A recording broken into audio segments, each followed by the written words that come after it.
Good morning students, in today's class we'll start a new exercise of coordinate geometry exercise 7.2. देखिए इसके सबसे पहला question है कि इसमें कह रहे हैं find the coordinates of the point which divides join of -1 7 and 4 3 in the ratio 2:3। मतलब एक लाइन है, उस लाइन को इस रेशो में डिवाइड किया गया है, 2:3 के रेशो में डिवाइड किया गया है। जब हम उसको 2:3 के रेशो में डिवाइड करेंगे तो उसके डिवाइड पॉइंट्स क्या होंगे।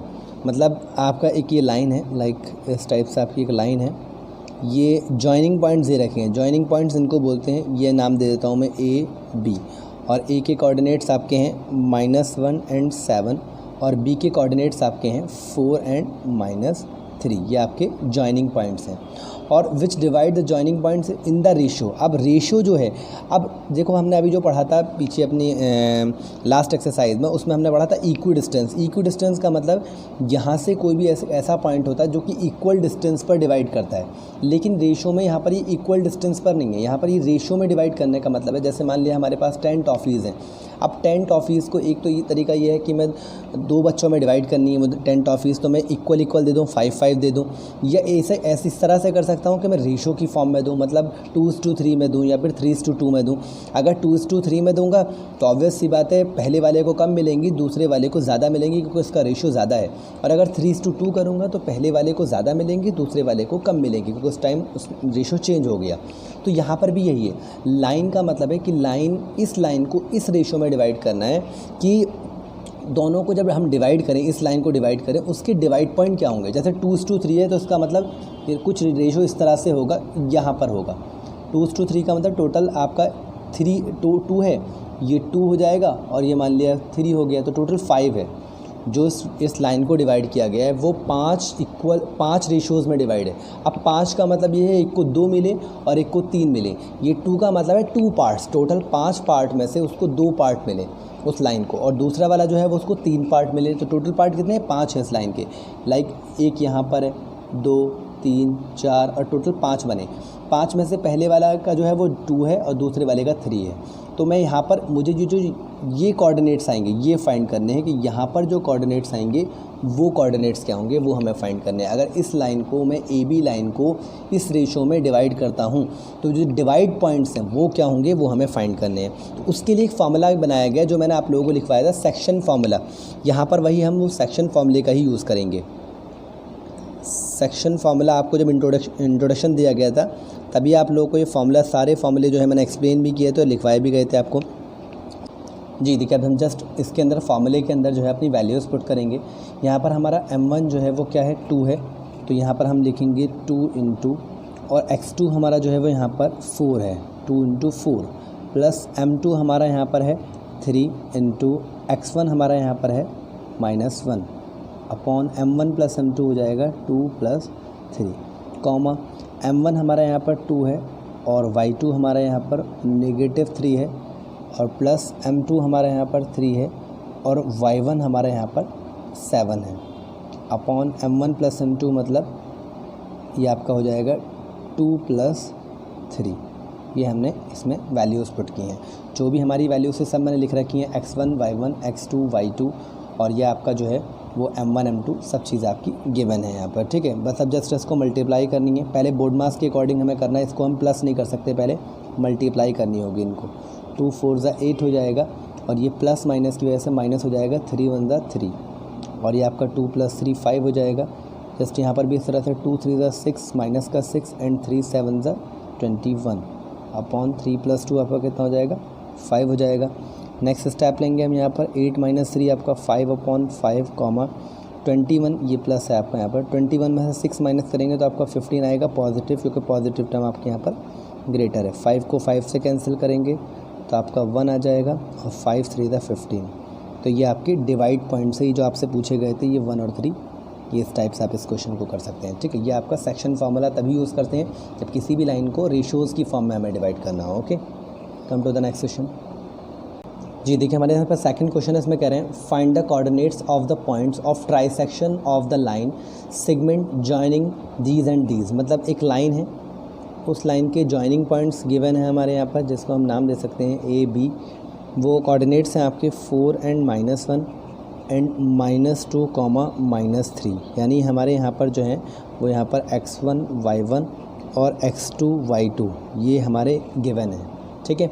इस लाइन को जो डिवाइड किया जा रहा है, कह रहे हैं find the coordinates of the points of trisection of the line segment, मतलब इस लाइन को 3 पार्ट में डिवाइड किया गया। 3 पार्ट का मतलब एक यहाँ से यहाँ तक पार्ट ले लेते हैं, दूसरा पार्ट यहाँ से यहाँ तक, और तीसरा ही हो जाएगा 1 2 3। अब इस रेशियो को, इस लाइन को जो है वो 3 पार्ट में डिवाइड किया गया है। 3 पार्ट का मतलब ये है कि वो 2:1 भी हो सकता है या फिर 1:2 भी हो सकता है। हमें क्लियर नहीं है ना, ट्राइसेक्शन मतलब अगर एक रेशियो दिया होता तो हम उसी को यूज़ कर लेते, जैसे कि फर्स्ट क्वेश्चन में दिया हुआ था 2:3, मतलब टोटल 5 पार्ट में डिवाइड किया गया था, जिसमें पहला था 2, दूसरा था 3। लेकिन यहाँ पर सिर्फ ये बोला है कि ट्राइसेक्शन में डिवाइड किया गया है। तो ट्राइसेक्शन का मतलब ये है कि अब यहाँ पर वो रेशियो 1:2 भी हो सकता है, 2:1, टोटल 3 पार्ट हैं। अगर 1:2 होगा तो इसके कोऑर्डिनेट्स आएंगे, क्योंकि 1 और ये 2, और अगर 2:1 होगा तो 2 और 1, तो दूसरे कंडीशन में ये पॉइंट्स आएंगे। तो पहले हम अगर फर्स्ट कंडीशन की बात करते हैं तो उसमें हम क्या लेंगे, पहले बार में हम लेंगे m1 रेशो m2, जो हम यूज़ करेंगे वो यूज़ करेंगे 1:2। 1:2 का मतलब है यहाँ पर हमारा m1 ये रहेगा, m2 ये रहेगा। x1 y1 x2 y2 हमारे ऑलरेडी गिवन है, तो हम सेक्शन फॉर्मूले का यूज़ करके हमारे यहाँ पर x1 y1 भी है, x2 y2 भी है, m1 और m2 भी हैं, तो ये एक आंसर आ जाएगा। लेकिन फिर से हमें सेकंड कंडीशन लिखनी पड़ेगी, मतलब इस क्वेश्चन में उस फॉर्मूले को, सेक्शन फॉर्मूले को 2 बार यूज़ करना पड़ेगा। फिर उसके बाद लिखने लगा कंडीशन 2, तो आप जो इसमें सेक्शन फॉर्मूला अप्लाई करेंगे तो इसके कोऑर्डिनेट्स आ जाएंगे आपके, ठीक है, x और y। फिर उसके बाद आपको फिर से लेना पड़ेगा x1 y1 x2 y2 यही रहेंगे, सेम रहेंगे, बस रेशो चेंज हो जाएगा। रेशो आपका क्या हो जाएगा दूसरी कंडीशन में, सेकंड कंडीशन में आपका रेशो हो जाएगा 2:1, यानी सेकंड कंडीशन में m1 आपका 2 रहेगा और m2 आपका 1 रहेगा, और फर्स्ट कंडीशन में क्या था, m1 1 था और m2 आपका 2 था। तो इस तरह से आपके 2 आंसर्स आएंगे, इससे अलग कोऑर्डिनेट्स आएंगे और इससे जो हैं वो आपके अलग कोऑर्डिनेट्स आएंगे। यही आपसे पूछा गया है, ठीक है ना। इस क्वेश्चन को आप खुद से सॉल्व कर लेंगे, तो ईजी पार्ट है, बस इसमें आपको यही समझाना था मुझे। Okay, come to the next question. का थर्ड क्वेश्चन है, इसमें क्या है, इसकी मैंने पूरी स्टेटमेंट नहीं लिखी है, लेकिन मैं आप लोगों को स्टेटमेंट जो है इसकी पूरी एक्सप्लेन कर देता हूँ क्या क्वेश्चन में कहा गया है। देखिए, एक स्कूल है, उसमें एक स्पोर्ट डे एक्टिविटी होती है और उसमें बच्चों की रेसिंग कराई जाती है, ठीक है। और वो जो ग्राउंड है जहाँ पर उन बच्चों को दौड़ाया जा रहा है वो रेक्टेंगुलर शेप में ग्राउंड है, ठीक है। उसमें क्या किया इन लोगों ने कि इस तरह से ये चॉक पाउडर डाल दिया है, इस तरह से कि पहला बच्चा यहाँ से दौड़ेगा, दूसरा यहाँ से दौड़ेगा, तीसरा यहाँ से दौड़ेगा, चौथा यहाँ से दौड़ेगा, पांचवा यहाँ से दौड़ेगा। ये इस तरह से इन्होंने चॉक पाउडर डाल दिया 1-1 मीटर के डिस्टेंस पर, और यहाँ से यहाँ तक लास्ट तक टोटल इन्होंने 100 फ्लावर पॉट्स रख दिए हैं जो कि 1-1 मीटर की दूरी पर है। तो इसका मतलब यहाँ से लेकर यहाँ तक का जो डिस्टेंस हो गया वो 100 मीटर का डिस्टेंस हो गया, क्योंकि टोटल 100 फ्लावर पॉट रखे हुए हैं। खैर मैंने यहाँ पर 4-5 ही ड्रॉ किए हैं, तो टोटल 100 फ्लावर पॉट्स हैं जिसका डिस्टेंस यहाँ से लेकर यहाँ तक, मतलब टोटल मीटर 100 जो है वो टोटल डिस्टेंस जो है वो 100 मीटर का है। तो मतलब एक तरीके से कार्टेशियन प्लेन बन गया, मतलब ये एक्स एक्सिस है और ये आपका यहाँ पर ये वाई एक्सिस है, ठीक है ना। ये कहा गया है कि निहारिका जो है वो दूसरी लाइन से दौड़ना शुरू करती है। दूसरी लाइन जो है ये फर्स्ट लाइन है, ये सेकंड लाइन है, दूसरी लाइन से दौड़ना शुरू करती है। टोटल डिस्टेंस कितना है, 100 मीटर। टोटल डिस्टेंस का सिर्फ 1/4 पार्ट ही दौड़ पाती है, 1/4 पार्ट ही जो है वो दौड़ पाती है, पूरा डिस्टेंस कवर नहीं कर पाती है। तो अगर वो दूसरी लाइन से दौड़ना शुरू कर रही है तो इसका मतलब एक्स एक्सिस तो आपका ये एक्स एक्सिस पे दौड़ रही है, तो एब्सिसा तो आपका हो गया 2, एब्सिसा यहाँ पर हमारा 2 हो गया। और ऑर्डिनेट हमारा कहाँ से निकलेगा, इससे तो पता चलेगा कि वो कहाँ तक दौड़ी है। अगर वो दूसरी लाइन से यहाँ तक दौड़ी तो ये ऑर्डिनेट पे तो टच करेगा उसको यहाँ पर, तो ऑर्डिनेट जो है वो टोटल 100 मीटर का वो सिर्फ 1/4 पार्ट दौड़ती है। तो 100 × 1/4 आपका कितना हो जाएगा, डिवाइड करेंगे इसको 4 से तो 25 हो जाएगा। तो निहारिका के कोऑर्डिनेट्स आपके हो गए 2 और 25, जहाँ भी जाकर बने ये निहारिका के आपके कोऑर्डिनेट्स हो गए 2 और 25, लाइक यहाँ पर निहारिका है, ठीक है। उसके बाद प्रीत है, दूसरा बच्चा है, वो 8वीं लाइन से दौड़ना शुरू करता है, 8th लाइन से। जो 8th लाइन है वो आपका है यहाँ पर ऑर्डिनेट, क्योंकि एक्स एक्सिस पे आ रहा है, तो ये आपका ऑर्डिनेट तो 8 हो गया। और वो टोटल डिस्टेंस का जो 100 मीटर का डिस्टेंस है उसमें सिर्फ 1/4 पार्ट कवर कर पाता है, सॉरी 1/5 पार्ट कवर कर पाता है। तो 1/5 यानी 100 का 1/5 आपका हो जाएगा 20। तो 100 का 1/5 कुछ यहाँ पर आएगा, यहाँ पर जहाँ भी आएगा इस तरह से कवर हो जाएगा, वो इतना डिस्टेंस कवर कर रहा है, ठीक है। तो ये आपका हो गया डिवाइड करके 20। तो ये निहारिका के कोऑर्डिनेट्स हो गई और ये प्रीत के कोऑर्डिनेट्स हो गए। अब फिर आगे जाकर कह रहे हैं कि निहारिका और प्रीत के बीच में डिस्टेंस बताओ। लाइक प्रीत यहाँ तक दौड़ता है, ठीक है, प्रीत जो है लाइक यहाँ तक दौड़ता है, क्योंकि प्रीत ने जो है वो कम डिस्टेंस कवर किया है, क्योंकि ये 1/5 जो है वो 100 का 1/5 जो होगा वो कम होगा, 1/4 जो होगा वो ज़्यादा होगा, ठीक है। तो निहारिका यहाँ है और प्रीत यहाँ पर है, तो कह रहे हैं कि निहारिका और प्रीत के बीच में डिस्टेंस बताइए।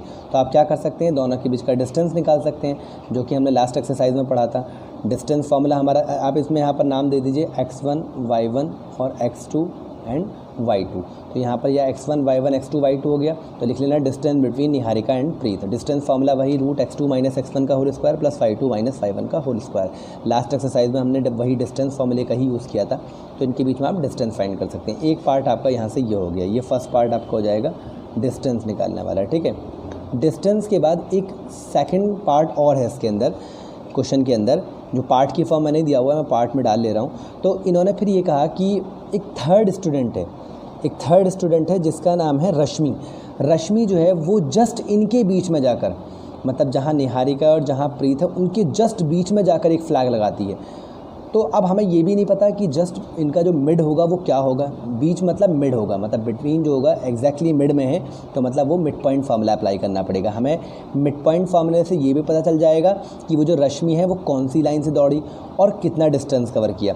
तो हम यहाँ पे क्या करना पड़ेगा, दोनों के बीच में मिड पॉइंट फार्मूला अप्लाई करना पड़ेगा सेकंड क्वेश्चन के लिए।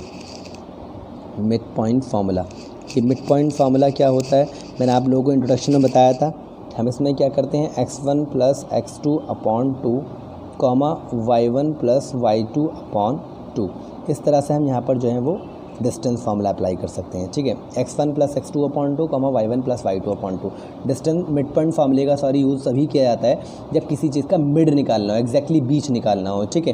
तो यहाँ पर मिड पॉइंट फार्मूला जब हम अप्लाई करेंगे तो कोऑर्डिनेट्स तो वही रहेंगे, इनके दोनों के बीच का ही मिड निकालना है। तो x1 आपका 2 है और x2 यहाँ पर आपका 8 है, तो ये आपका हो जाएगा 2 + 8 अपॉन 2, और y1 + y2 आपका हो जाएगा 25 + 20 अपॉन 2, 25 + 20 अपॉन 2।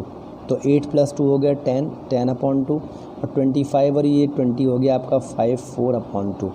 तो ये डिवाइड करेंगे तो आपका 5 आ जाएगा, नहीं 5वीं लाइन से दौड़ी है और कितना डिस्टेंस कवर किया 22.5, यानी 5वीं लाइन से दौड़ी और डिस्टेंस इतना कवर किया 22.5 मीटर का, ठीक है ना। खैर उन्होंने शायद यहाँ पर यही पूछा है, हमने लाइन भी फाइंड कर ली है, नो इशू। तो इस तरह से आप इस क्वेश्चन को कर सकते हैं, ओके जी। देखिए फोर्थ क्वेश्चन है, इसमें कह रहे हैं find the ratio in which the line segment joining the points -3 and 10 and 6 and -8 is divides by this.